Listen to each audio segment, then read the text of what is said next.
সম্প্রতি ভারতের পার্লামেন্টে একটা অধিবেশন সংগঠিত হয়েছে, যে অধিবেশনে মূলত আলোচ্য বিষয়টা ছিল বাংলাদেশের সাথে সম্পর্কের উন্নয়ন করা। এর থেকে বোঝা যাচ্ছে যে ভারতের সাথে বাংলাদেশের সম্পর্ক আসলে খুবই নিম্ন পর্যায়ে চলে গেছে। এটা মূলত ঘটেছে ভারতের পক্ষ থেকে। দেখুন, 5 আগস্টের পট পরিবর্তনের পরে ভারতের যে রিয়াকশন ছিল বাংলাদেশের প্রতি, সেই রিয়াকশনটা ঠিক এমন ছিল যে যে ভারতের যে সমর্থিত রাজনৈতিক গোষ্ঠী, তাদের যেহেতু পতন হয়েছে, সেহেতু ভারত বাংলাদেশের সাথে কোনো ধরনের সম্পর্ক রাখতে চায় না।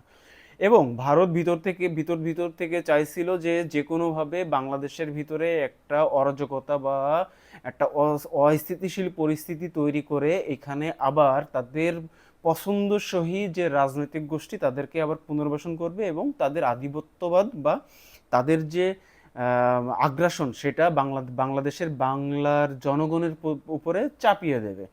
কিন্তু পরবর্তীতে দেখা যায় যে বাংলাদেশের বর্তমান যে রাজনৈতিক দলগুলো আছে, সেই রাজনৈতিক দলগুলোর ঐক্য এবং ডক্টর মোহাম্মদ ইউনূসের সুদৃঢ় নেতৃত্ব, সাথে সাথে আমাদের সেনাবাহিনীর একটা অংশ, আমাদের গোয়েন্দা বিভাগ, সব কিছু খুব ভালোভাবে কাজ করার কারণে ভারত মূলত সেই যে অনাকাঙ্ক্ষিত ঘটনাগুলো ঘটাইতে চাইছিল, সেগুলো ঘটাইতে পারেনি।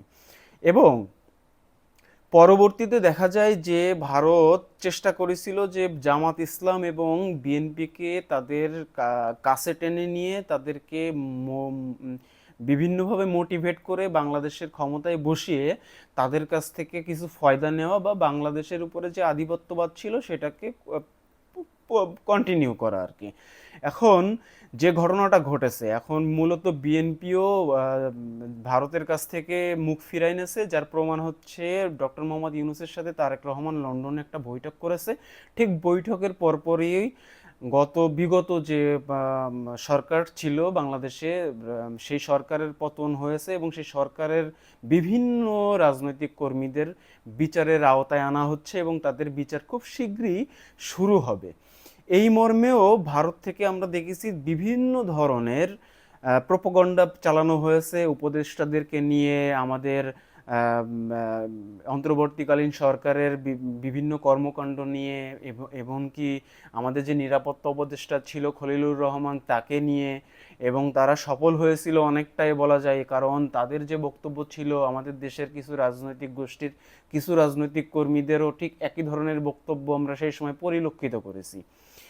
এখন তারা মূলত যেটা বলতে চাচ্ছে, যে ভারতের অধিবেশনে যেটা বোঝানো বা আলোচনার যে বিষয়টা ছিল, সেটা হচ্ছে বাংলাদেশের যে প্রেক্ষাপট, এই প্রেক্ষাপটে আসলে পরাজিত যে রাজনৈতিক গোষ্ঠী যারা ভারতে পলায়ন করেছে, তাদের আসলে ফেরানোটা খুবই অসম্ভব বা কঠিন ব্যাপার। এই মর্মে এখন বাংলাদেশের সাথে যদি ভারত খুব সুসম্পর্ক গড়তে না পারে, তাহলে ভারতের যে বলয়, বিশেষ করে আগে আমরা ভারতের বলয়ের মধ্যে ছিলাম, এখন সেই বলয় থেকে বের হয়ে এসে আমরা চীনের দিকে অগ্রসর হচ্ছি, আমরা জাপানের দিকে অগ্রসর হচ্ছি, আমরা আমেরিকার দিকে অগ্রসর হচ্ছি, রাশিয়ার দিকে যাচ্ছি, আমরা আমরা মিয়ানমারের সাথে কূটনীতিকভাবে যে আমাদের রোহিঙ্গা সমস্যা আছে, সেই সমস্যাগুলো সমাধান করার চেষ্টা করতেছি।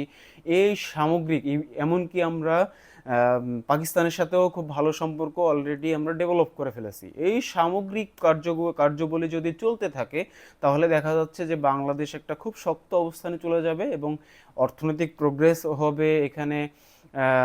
রাজনৈতিক স্থিতিশীলতা আসতে পারে একটা বিশেষ রাজনৈতিক গোষ্ঠীকে ছাড়াই।